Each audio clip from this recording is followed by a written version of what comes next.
Very good, very good. But yeah, we'll chat more, I'm sure. Thank you, brother.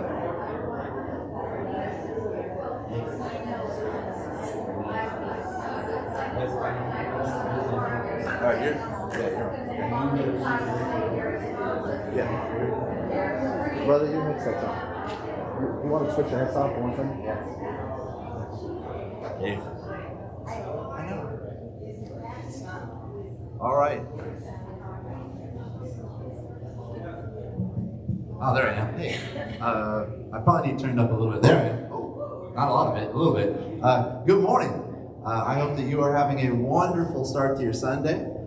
Looks like the weather's going to cool off a little bit on us, definitely.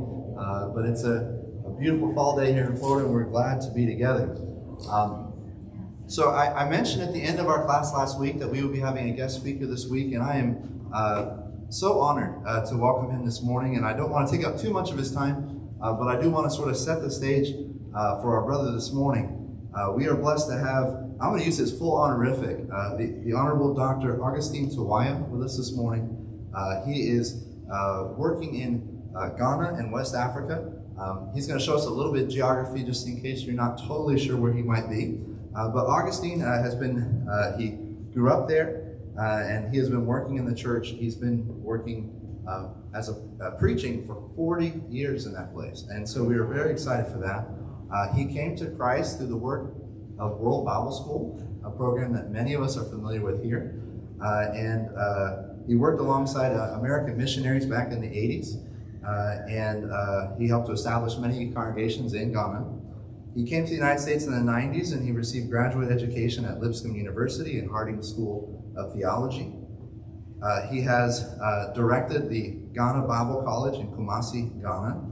He currently serves as a member of Ghana's parliament, which, if you're not familiar with government systems, would be essentially like a U.S. senator would be in this country.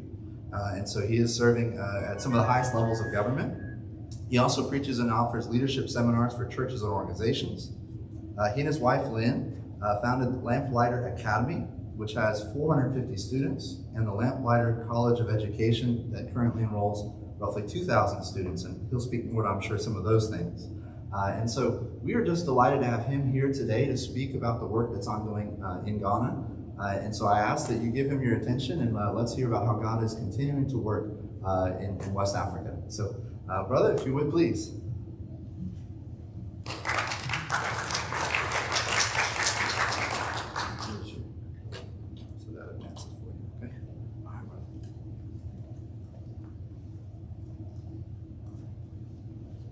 Good morning again. Very good. I am delighted to be here. I have never spoken in Florida. So this is my maiden opportunity to be here. I come with Frances Holder. I have known her when she was 15. I won't tell you how old I was. But she and her parents were missionaries in Ghana, and her father taught at the school where I was in the 80s, early 80s. And that was time of difficulty in my country. We have drought. And so they didn't have a lot of food. They had to go to the next country, Togo, to go and buy food. Sugar was not available. Bread was not available either. So to see her grow, go to college, become a teacher, and then turn around to come to us in Ghana, it's like the seed somebody planted has really grown. And it's beautiful that she's here worshiping with the church and seeking to work with us. So I'm glad to come to see her and to meet all of you this morning. The brief presentation this morning is on her trip to Ghana. We are one of the 54 countries in Africa. So if you think it's complex, there are 54 countries. In the north of us in Ghana, we have Burkina Faso, To the east, we have Togo, and to the west, we have Ivory Coast. All of those countries, people from Europe came and colonized us. And so when the Americans were fighting for freedom here, we were fighting the same British also for freedom. And we became independent of the British in 1957. So since we became independent, it opened up the country. We have 55 languages in the country. Let me say it one more time. How many? 55.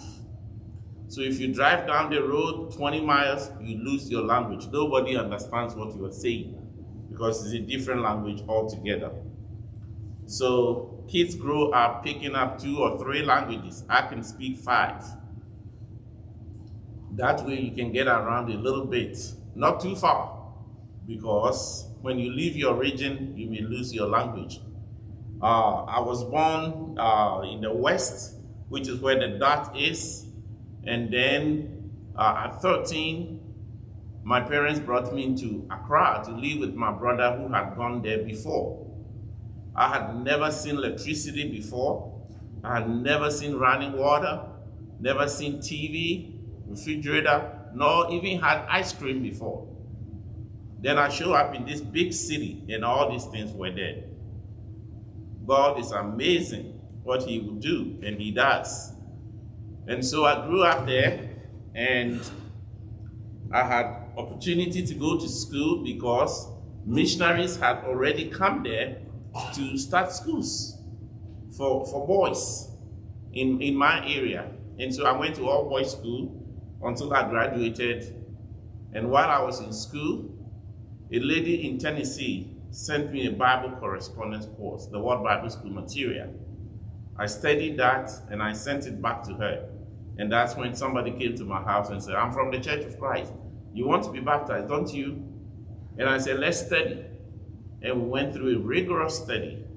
And I became a member of the Lord's Church 40 years ago. And what a blessing it was to see I have a wider family from everywhere in the world. And people sacrifice to take a teenager, American teenager, to go to Africa and have little electricity and no bread and no entertainment. We had one TV station at the time they were in Ghana. And that TV station went from 5 p.m. to 10 p.m. at night. And that's when you are lucky the light stayed on, because the light was often off. So people have sacrificed. And everybody has a story about where they have come from. And if you told your story, we will be able to learn so much about it. This is our story. So Francine came to the airport in Accra. Then she traveled to the western parts where she came to join us. But she did this with the motivation that we must be examples unto people, and in all we do, we must be involved in good works. And so her mission was to do good. Then we admonish in scripture that we should never grow weary in good works, because God is with us, and in due course we will reap. I went to Lipscomb in the 90s, and President Hisley was the president of the university. He has passed. And I asked of professors that, and many of them have died. They have gone to receive their reward. What is our reward? In terms of our faithfulness, in terms of good works in the church. So we must encourage one another, build one another, and coming to us with the passion she has. She's a school teacher. She spent her summer with us. She can do some things. She has part-time things that she does, but she spent the time with us. And many of you sacrifice to help her to be able to come so that she can be encouragement to us. All right. So in Ghana, we have 32.4 million people. That's not a whole lot, but it is. For the land size we have, it's an agricultural country. We need a lot of land in order to live. And when you look at the breakdown of our population, we have 80% of the population under 40 years, and 15% between 40 and 60. And after 60, you have only 5%. Can we do some math here, some analysis here? I was talking to Brother Watson, and he was a geography teacher. This demonstrates something about the people. That means we have a lot of young minds, a lot of young mouths to feed in that community. It also tells me I'm 62. I just turned 62 2 weeks ago. That means I'm within the 5% range, and I don't have a lot of time on my hand. What do I do with the time that I have? So adults 40 to 60, only 15%. So life expectancy in my country is about 60 years, because very few people would be above 60 living. My mom lived to be 104. Strange. Well, we discovered a few things about her. She walked every day for 3 to 5 miles to 2 different farms until in her 90s. She didn't have sugar. She didn't have milk. She had lean meat. And she didn't have to look at the phone, and she didn't have to be stressed because she didn't use much of cash. She grew what she ate, and she lived that long. And I live in a modern society. I drive a car, I get on airplanes, and I drink coffee with sugar in it, with milk in it. Well, 60 is about what you can get. So probably being 62, I'm on borrowed time now. But in this country, we have some challenges as the country transitions. And so one of our key issues is about girls. Young girls don't have as much opportunity in the country. They have limited access to education. A famous person has said, if you educate a man, you educate one person. If you educate a woman, you educate a whole generation. Because they take care of children. They understand the socio-emotional bond that they have in the family. Food. They help kids with their homework more than most fathers would have the time to do. So essentially, girls who have limited access to education have quite a challenge. Then in my country, parents prefer to send the boys to school and the girls in the house. Why? Because they are going to be mommies, so they should help their mother, so they will learn. Yet, they don't have preparation to enter the workforce because they have domestic responsibilities. They go and get water for the family. They help in preparing the food, in sweeping the compound, getting everything ready. So those challenges really keep them back. And sometimes some of these girls are also molested, and therefore they become teenage mothers very quickly. And they are forced into early marriages. Unlike here where you go to the county and get your license, marriage license, and get married. In my country, marriage is an arrangement mainly between the families. And so if a family doesn't have the means, well, you are 14, we can't send you to school, so go get married, and you are married off. And sometimes it's against their will. The little young girls will, but that's all they have. And so they send them on off, and they tend to have more children. And without a lot of land and more children, what happens? They have more mouths to feed. And in the end, they repeat the vicious cycle of poverty. And also they have limited opportunities. And then they can't even read. What an incredible opportunity that you can see the street signs and drive. If they can't read, they are basically blind. If you have a phone in this modern world and you can't save a number, because you can't read. Your phone becomes what? An answering machine. If somebody calls you, you answer. But you can't call anybody because you can't store the number. It's amazing, a lot of things that people in this country take for granted. You are blessed. We are blessed too, but in different ways. And that we can bring light to shine upon them. So these girls are on the street selling. They sell water. They put the water in a sachet and sell them. Then they sell peanuts. I think this rich guy who speaks sometimes, Warren Buffett, says, if you really want to make money, you can't sell peanuts. You can't sell lemonade. How can a person sell peanuts and make enough money to rent a place and live? Even in Africa, it's not possible. So these individual ladies who are in the city are locked in poverty the rest of their lives. And they are not one or two, which are just outliers. They are a huge number of people that we don't want them to do that. It's against the laws of the country. But if they didn't do this, there's nothing else for them. So they go through traditional ceremonies to initiate them into womanhood.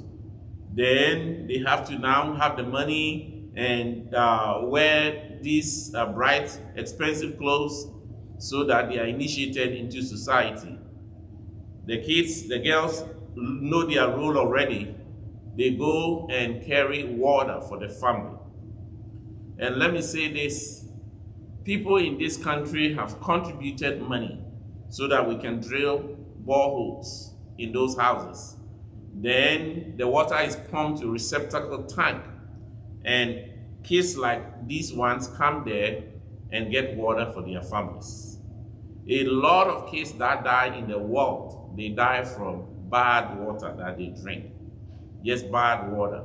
The lack of it, or the fact that it's in a pond and you have the cattle and everything going into that pond, and that's what they drink. Amazing. So these girls need the water, and some work for 2 or 3 kilometers in order to get water for their family. So when Francine came, we took her to the National Science Center in Accra, the capital, to see what they are teaching these kids in science. Because at the National Center, that's where all the teachers get their in-service in chemistry, biology, and physics. And they have the labs there. Well, the National Center will give you an idea of what you will find in the rest of the country. It is not impressive. There are a few things there, and some things can be done. But she says the meals he had in Ghana were quite awesome. A lot of people ate rice when they came there. You have sauce, and she said, they covered my food. My fruits are covered, the stew is covered, the meat is covered. That's how we eat in Ghana. But she went to the schools in Accra, looked at their labs and what can be done to improve them. Because if you don't have good labs, all you do is memorize the information. And then what?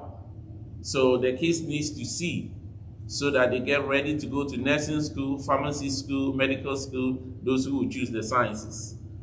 Then we have an orphanage in Ghana, the Village of Hope, that provides tremendous support to kids. We have a street children's program. It's a technical school. They learn how to do leather work to sew shoes. They learn how to do bags. They learn mechanic. They learn welding, carpentry, so that those kids can have skills. Then we have the high school program also, Hope Academy, Hope High School. That's a very, very high scoring school. We have more people knocking at the doors of the orphanage. What that tells me, when people are given opportunity to help one another, they are responsible with the resources that are given them so that they can actually do the work well. And so a lot of the facilities on the campus at the Hope, Village of Hope were actually provided by funds people donated from the US. But what has happened is it has been put to good use. And the president of our country has gone there. He spent his birthday with the orphans in the school, commending the churches of Christ for such a great work over there. They have babies that are rescued. Some of these girls who don't have any money and they are teenagers, the babies they dump them somewhere, or they leave them, run from the hospital. And so they get a lot of babies. And they have a school there. In fact, the school building there, kids at Harding Academy in Searcy, Arkansas, brought coins. They are changed every week, and they put that together to build that preschool there in Ghana. Just imagine the dimes and quarters, how they translate into things meaningful like that. They have what we call a primary school, that's an elementary school. Then they have the high school, yes, the Hope Christian High School. Then she also came to us. In the introduction, he said, we have built a school. My wife is from Memphis, Tennessee, and we have lived there for 22 years. In the last 22 years, I have been president of the college, I have served in parliament, but my key focus is that we can raise another generation that believes in Christ, that live by Christian principles, and will have decent jobs to do. And so we built the Bia Lamplighter Academy, and we now enroll 450 kids from early grades through 9th grade. We also have the College of Education. That means if you go there, everybody becomes a teacher. And we have a lot of applications. We can only limit it to only 500 students. And so they spend 4 years there, they get their licenses as teachers. We teach Bible, and then we prepare those who want to be in ministry to also go into ministry. So they get a double dose. They become teachers, and they become also what? Ministers. So what we call them is teacher missionaries, because they will go everywhere in the country, and then they will become teachers, and they will also help the church. More than likely, they will be the highest wage earners in everywhere in the country. And so we are very proud of what God has blessed us with, and we jealously work with it so that we can have good facilities and be able to raise another generation through that. We have our buildings designated for specific things on the campus. And we do that because of the biblical principle: train up a child the way he should go, so that he will not depart from it. And just giving them a little dose is not enough. So we really spend the time. We have a lot of the kids in boarding, and they stay with us. They see how we live, how we mentor them, so that they can also take after us in the future. We have service there, and Frances taught them a song, "Jesus is my best friend and I'm not alone," using the sign language to do it. And so I don't think it's playing, it will play here because it's in a different version, but everywhere she taught the kids. Oh, okay, here we go. Well, we don't have the sound, but you can see the actions. Then one of the key things she was doing there is to talk to this female student. What is God doing in my changing body? God is doing something in all our bodies, everybody. That is why we are not the same anymore. I used to be able to run so fast. I used to play soccer actively. Well, at 62, I must be careful. I wasn't. 3 years ago, I tried to play soccer, I broke my leg. And I have titanium in my leg. So I will not be able to do that. Something is changing my body. So these young ladies who have an opportunity to go to high school, something is happening in their bodies. What is God using their bodies for?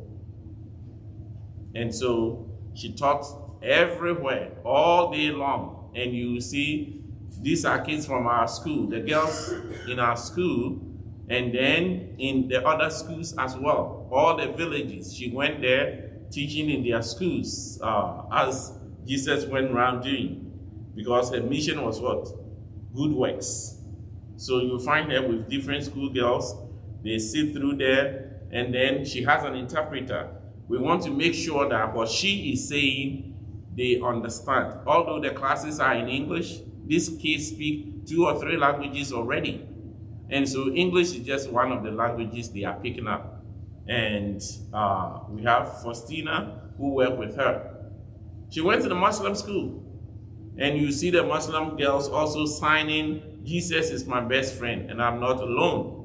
So we have about 17% of our population being Muslims. But we have the Sunni Muslim group. And so they live with us peacefully, unlike other places.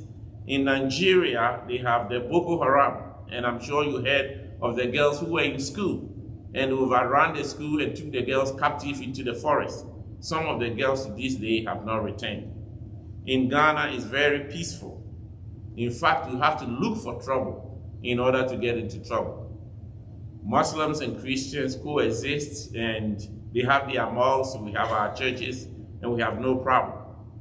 In fact, in politics, no one group will win power. There's never been a Muslim president.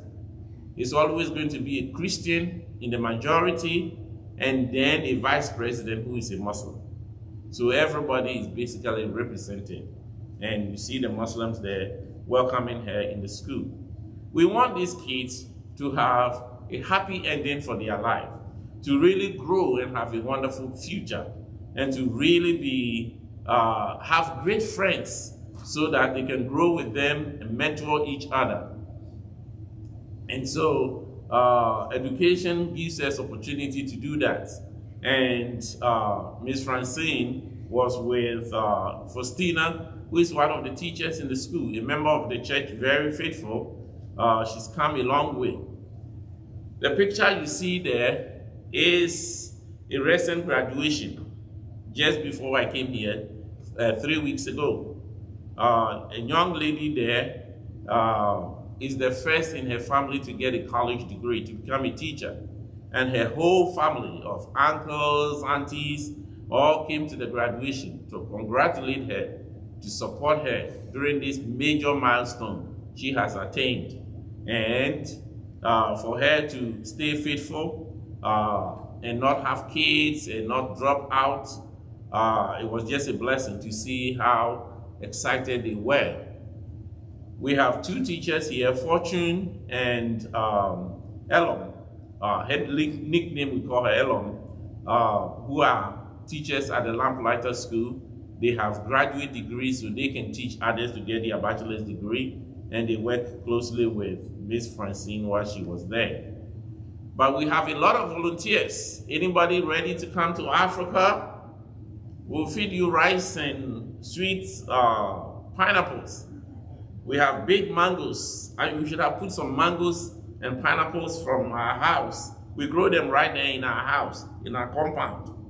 So Mary is from the Chicago, Wheaton area. And she came all the way to work with us, just as she has done. We have a bus. It will pick you from the airport. You will have a little bumpy ride, but that's okay. A lady from Mississippi who came to us said, Augustine, I'm getting all my exercise done on the bus. It'll rock you a little bit, but we have a nice place there. So we want people to volunteer and come in their summers. And when they are available, sometimes we have snowbirds also. They come in January when it's cold in stateside. And it's warm at that time of the year and spend the time with us. But the point is, they come there to do a lot of good works. And so we appreciate the opportunity that many of you give to individuals like Frances to come our way. As a tropical country, we have papaya and other plants that grow there, but we have decent accommodations and she was so happy we have air conditioning. Well, the air conditions are not in all the rooms. When I knew she was coming, I said, let's work hard to get an air conditioning in her room, because she's used to that. It's hot all day. At least she can come back after her classes to her room and feel comfortable. And so she got air conditioning. And anyone who comes our way, we will do the same. But we are trying to get these kids to become independent, to be more purposeful in life, so that they can become kingdom children, so that they can become kingdom adults, and they can grow up in an environment that is supportive of their growth. And they will have the opportunity to become entrepreneurs, professionals, and many other things. But at the heart of all of that is that they can actually grow up as Christians. So we are going to build a new girls' school for girls in grades 4 through 12, teaching Christ through education. And these girls are going to get a holistic education with emphasis on science, Christian formation, and character development. We have done it in the other school. We are moving 7 kilometers. These kids walk 3 kilometers to school. When it rains, what happens? They can't come. When they don't have water in their village because it's dried up, they can't come.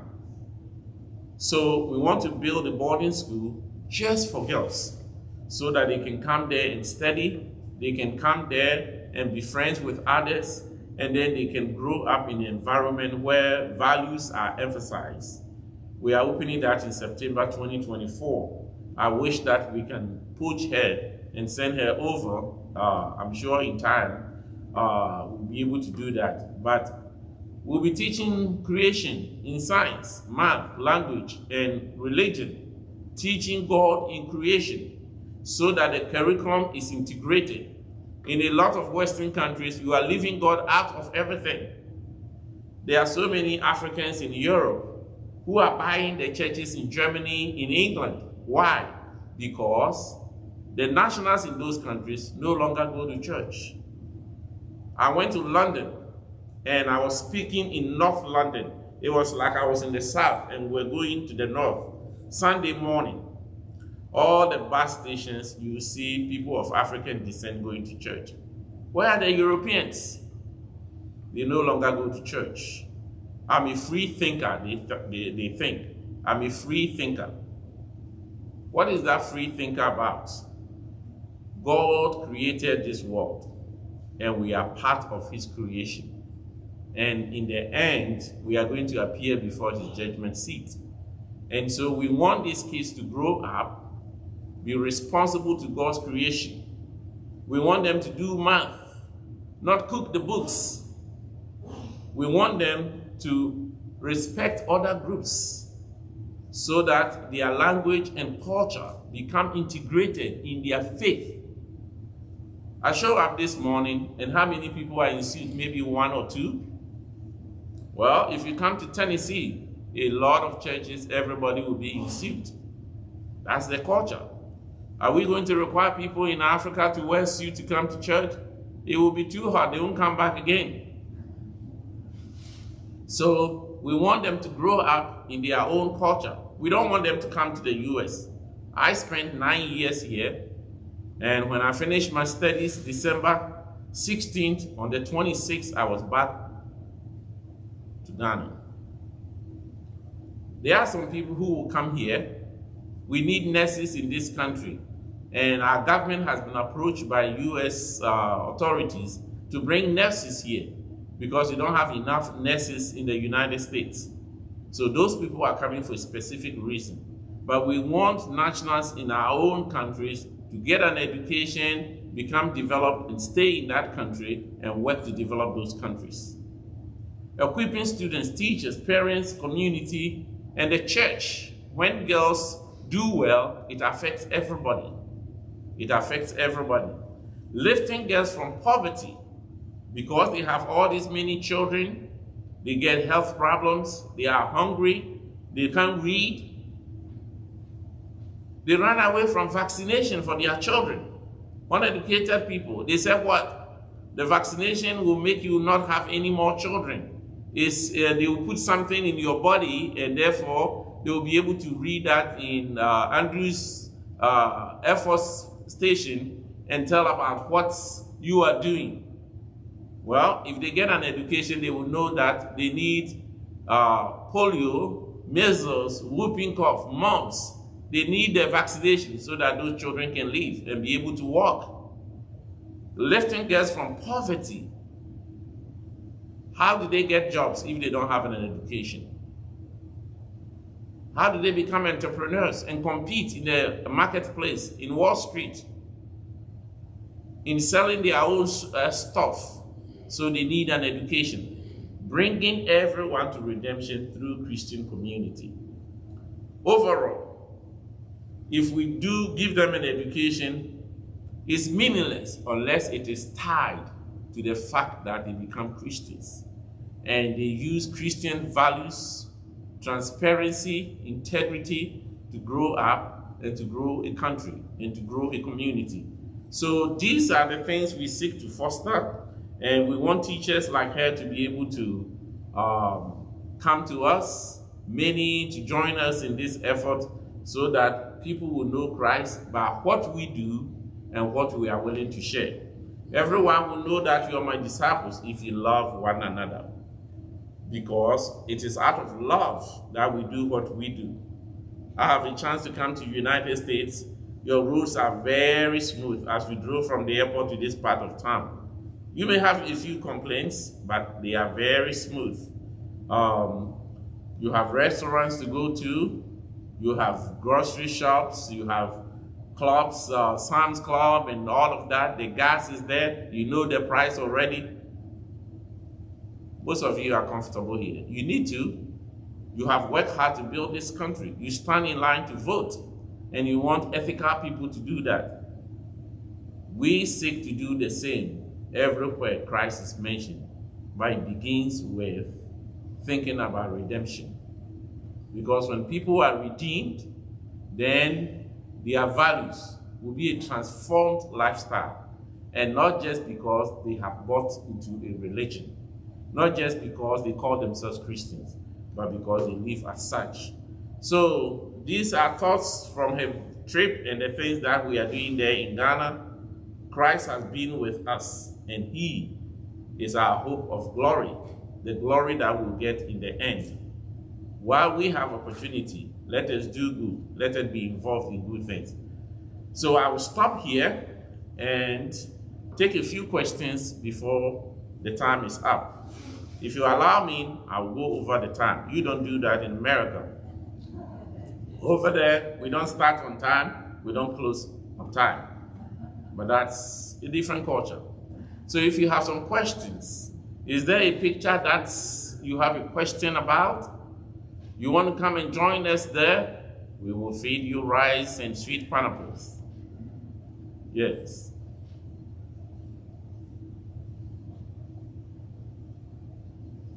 Very good. Yes. My husband and I were fortunate enough to go to Malawi. Malawi, yes. Lulongwe. Yes, and we had a missionary. Bob Calderwood was a missionary there for years. Okay. And it was a great experience to be with the people. We had no electricity. We had to use a generator. Okay. And it was just wonderful to be with Which years were these? Which years? How long ago? 2004, okay. I went to school with a gentleman at Harden. His name is Mark Thiessen. His parents were there. He was a little boy and he stayed there the whole time, and now he goes back every year. Yes, the Thiessens. They are from Missouri, Buffalo, Missouri. Very good, yes.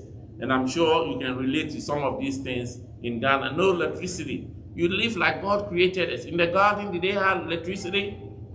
Maybe not, but they didn't pollute their water. And they lived nicely. They lived long because their food was based on plant. Yes. Everything is now what? Processed. processed milk, processed meat, processed this. We need to go back, do a little garden and pick your own tomatoes and other things so that you have more healthy life. Very good. Yes. Any question? Any thoughts? Yes, sir. Well, I know you spoke pretty well to, I'll say, the national challenges, of clean drinking water and education for young girls and things like that in Ghana. What are some of the things that you're seeing in the church as far as opportunities or maybe even challenges that are specific to the Ghanaian people or the situations on the ground there? Very good. One, we are building a clinic because she didn't work in the health sector. The health sector is very important. This December, we are getting 300 students from all over the country who are members of the church. We are going to use manual labor to build a clinic.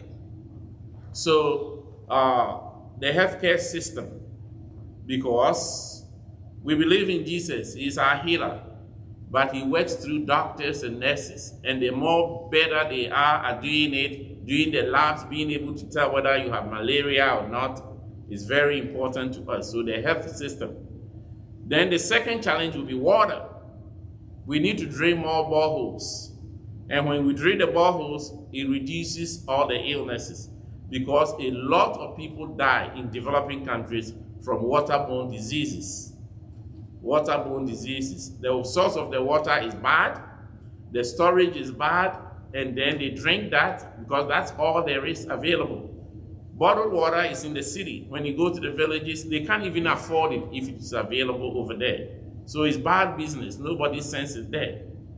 But when we drill a borehole, we put a pump in it and put a solar panel on there. It pumps into a receptacle tank, and that's what we have at the school. Then it uses gravity. Any place they can get that water. And when we do that, we also need Bibles. We want to place the Bible, God's word, in everybody's hand. Which translation? Our language translation, so that the people can take the word and read it in their own situation. So this will be quickly water, health system, and education, and then God's word will be key things that we can do. Yes. There are other things that needs to be addressed from Washington. In my district, we grow cocoa, where we get chocolate. A lot of the seed comes from my country. They take them to Hershey, to the other one, Cargill, and other processing places. It becomes chocolate, drink, or candy bar. The prices we get is about a sixth of what the chocolate makers make.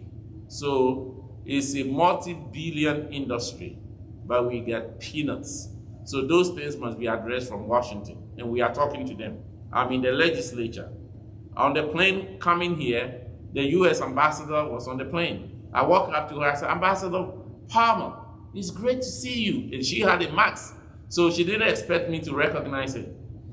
And I said, it's great to see you. You have said in your introductory remarks, you come to my district. This is my card, I want you to come. And she gave me her card. I'm going to write her a very nice letter and tell her how much we appreciate the United States, the collaboration we have with the United States, and for them to help us to get great prices for the products in Ghana. So some will be addressed on that end. But it's amazing what your grandparents and your ancestors have done in this country to get you to where you are. Please pray for this country so that your religious foundations are not compromised with other things. And then work hard in your own lifetime to help this country to be a great American Christian country where God is exalted and in God we trust. All right, well, thank you so much. And I have finished my first speech in this great state, the sunshine state of Florida. So thank you very much. Brother, thank you. And let's say thank you one more time for Brother Augustine for being here with us. We really appreciate it. I neglected earlier, and I wanted to recognize as well our Sister Frances Holder that's with us as she was over there doing work as well, volunteering with the good work that's going on there. And brother, we wish you well, and we will continue to keep the work in Ghana in our prayers. Thank you. And thank you so much for all you are doing. So thank you. At this time, we will dismiss, and we'll look forward to a time of worship. And